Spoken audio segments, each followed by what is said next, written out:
Kuan kadtong mga grupo adto sa may area ng Barangay Sabang. So actually may mga tropa na naka-standby doon mao nag-monitor sa ila just in case magbuhat sila ng mga dili mao na binuhatan. Wala gayud na mapugos gayud na magdakop tanan sa ila. Yon mga kapatid, no, na wala tayo kanina. Todo bantay ang PNP sa pugad ni Dato Adlaw habang inihintay ang paglabas sa warrant of arrest laban sa kanila. Kinikilala naman yung leadership ni Colonel Attorney Mariano Lucban sa Sangguniang Panlalawigan. Resolution number 085, Series of 2025, Resolution commending Police Lieutenant Colonel Mariano C. Lucban, Surigao City Chief of Police for his sterling leadership, sharp discernment, and sound tactical skill in attending and handling the crisis instigated by the members of the Federal Tribal Group of the Philippines. Author, Board Member Victor F. Bernal. Whereas the maintenance of peace and order is a paramount duty of law enforcement agencies such as the Philippine National Police in ensuring the safety and security of the public. Whereas in the early hours of 24 January 2025, members of the Federal Tribal Group of the Philippines who were armed with ball knives illegally padlocked several establishments in Surigao City and installed checkpoints in Barangay Sabang, Surigao City. Whereas Police Lieutenant Colonel Mariano C. Lucban hinihintay na lang daw ng mga otoridad para tuluyan ng maibigay ang warrant of arrest kina Dato Adlaw. Dineployan namin ng maraming police personnel doon sa area para ma-contain, ma-isolate saka hindi siya makapanakit ng ibang tao. Yung nandun pa sa loob ng compound, karamihan doon, nasama na doon sa complaint. So basically, paglabas na ng warrant of arrest, wala tayong magagawa kundi serve.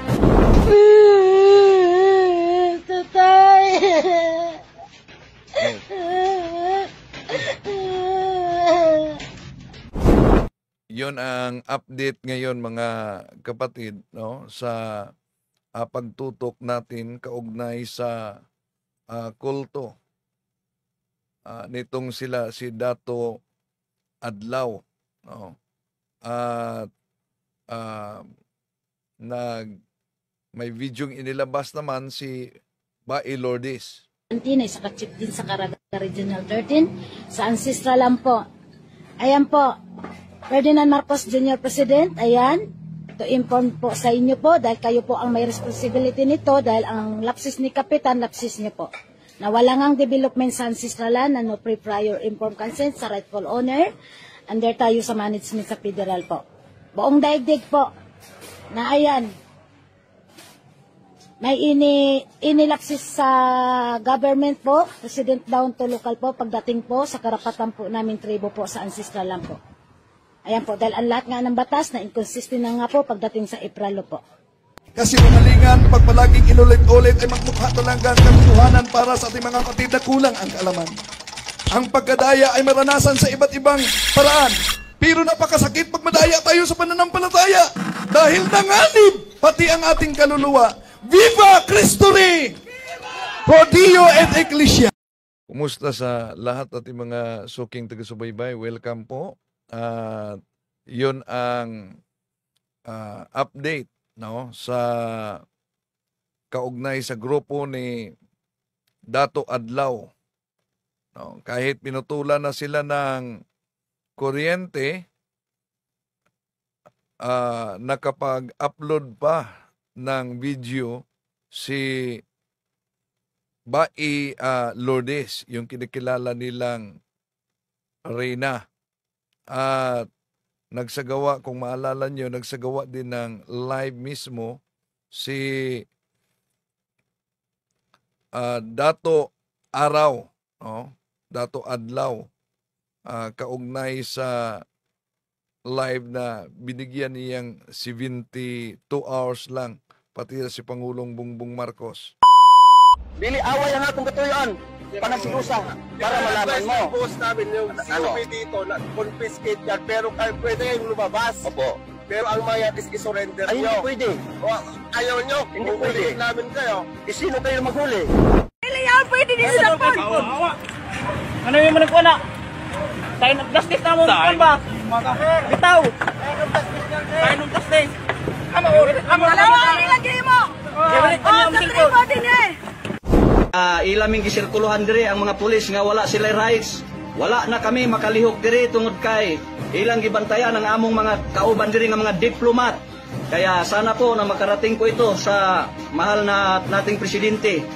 No, na kailangan in 72 hours si Dato Adlaw nag-order po na makalabas ang kasamaan namin na hinuli po ni Kuan kadtong mga grupo adto sa may area ng Barangay Sabang. So, sinigurado talaga at binantayan ang naturang area para mahigna pa din ang signal umano.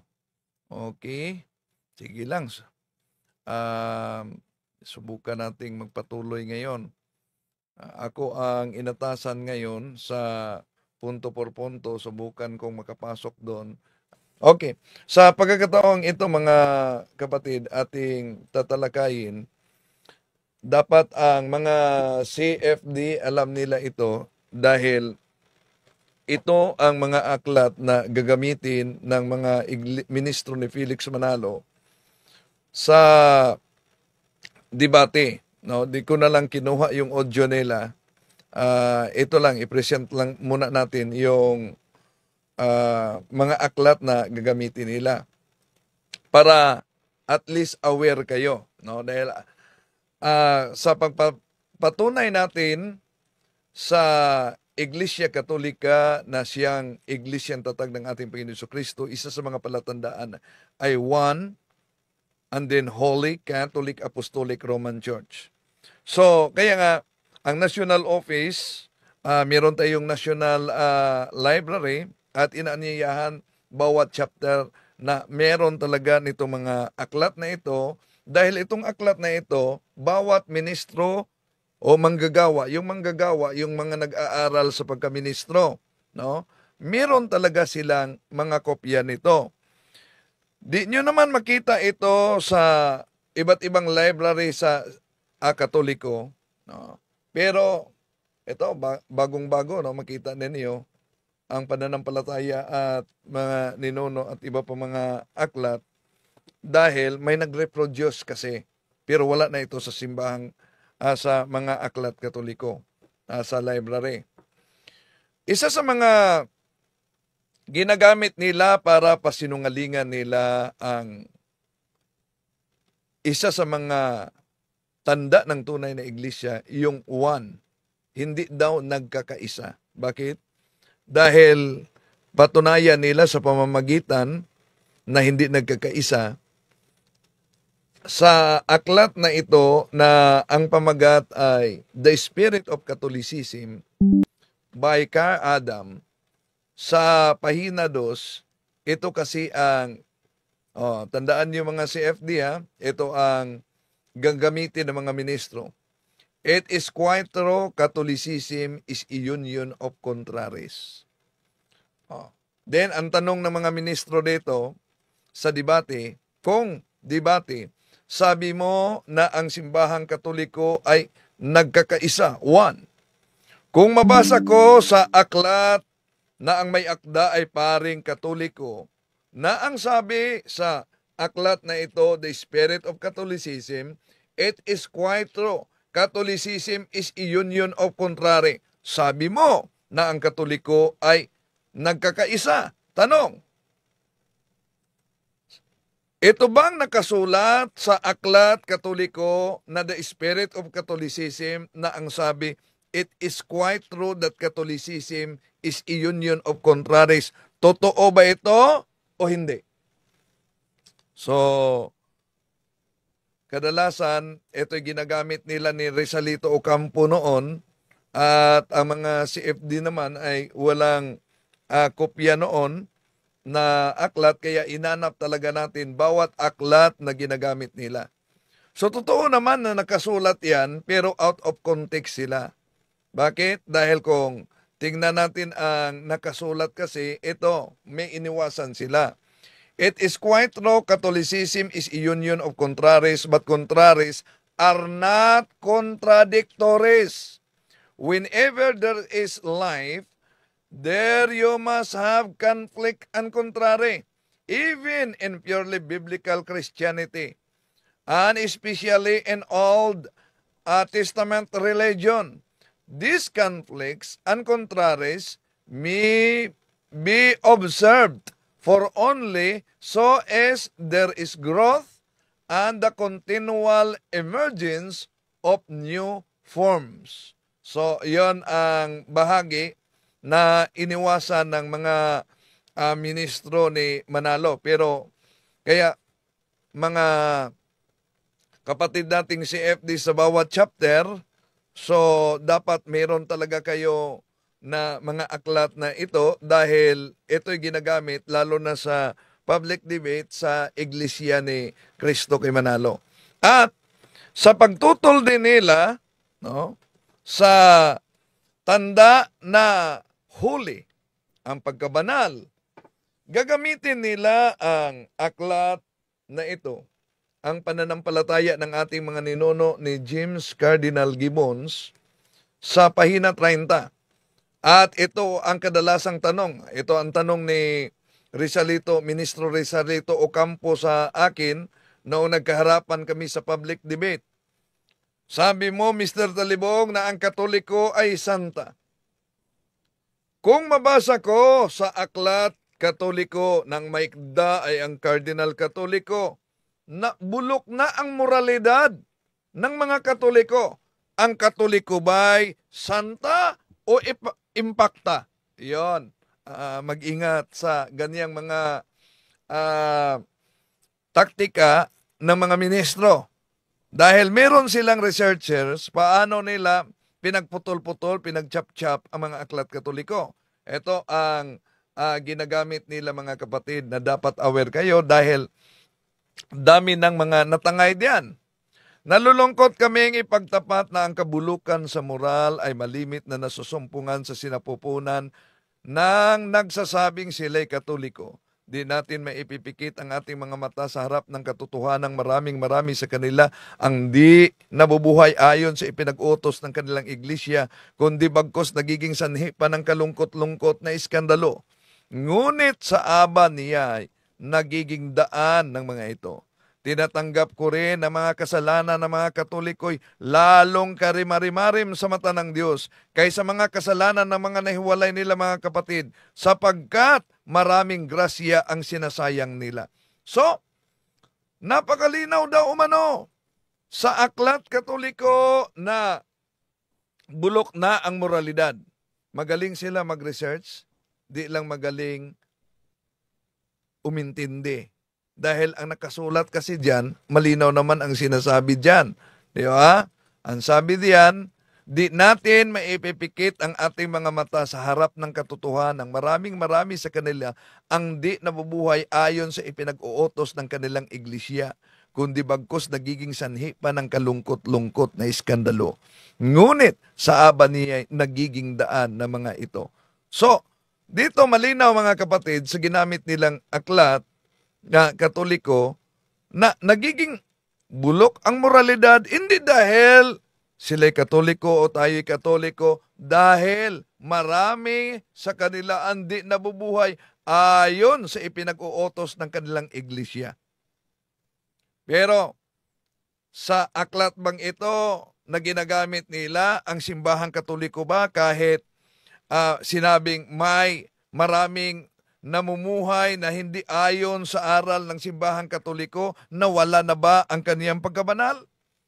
Ito ang nakasulat. Pahina 23, ang pagkabanal ay isa ring tanda ng tunay na iglesia sapagkat sa dasal na sumasampalataya ay sinasabi ang ganito, sumasampalataya ako sa Santa Iglesia Katolika. So, kaya mag-ingat talaga sa mga aklat Katoliko na ginagamit nila mga kapatid Dahil ginagamit nila na ito para pagtsap-tsapin. No. At ito pa, ang lumang aklat na ang may akda ay si Attorney Teofilo Tumulak, may imprimatur ni Cardinal Ricardo Vidal. Cebuano ito, pero ginagamit din nila ito sa debate. No? Ang pamagat ay dili ang tanan, hindi lahat. No? Ito kasi ang nakasulat sa pahina 131. Munawaan sa mga Cebuano ito, ang kunon ko nga ang mga yawa anaa sa simbahang Katoliko ug malagmit ang gidaganon ni ining mga yawa musibo sa gidaganon sa mga Dios non nga mosimba aron pag-ampo. Yon ang babasahin nila. Aaminin ko na ang mga demonyo ay nasa loob ng simbahang Katoliko. At siguro ang dami ng mga demonyong ito ay katulad din sa dami ng mga relihiyoso na nagsimba para sa pagdasal. At ito'y binabasa nila. So, tutulan nyo ba ang sinabi ng aklat na may imprimatur ni Cardinal Vidal na ang mga demonyo ay nasa loob ng simbahang Katoliko? Dapat mayroon din kayo. Bakit? Naka-uniform na yang mga aklat na ginagamit nila lalo na sa debate. No? At sa debate ni Father Darwin, nakita ko yung assistant ni Ramel Parba ay iniabot na niya itong aklat na ito kay Parba. Kaya nang iniabot niya, ipinakita ko po sa kanya. Meron din kami. Sige, basahin ninyo. No? So, di nabasa. Di na nabasa ni Parba yon. So, kung tingnan natin mga kapatid, ang nakasulat kasi sa naturang aklat, dili ang tanan, may pinutol sila. Ito talaga ang nakasulat. Cebuano, pinagchap-chap nila yan. Ang kunon ko, aaminin ko na mga demonyo ay nasa simbahang Katoliko. At marahil na ang dami nila ay katulad sa dami ng mga relihiyosong nagsimba para magdasal. Ang demonyo, dahil ang demonyo ay palaging sumusunod sa mga taong relihiyoso. Hindi ito pupunta sa kanilang simbahan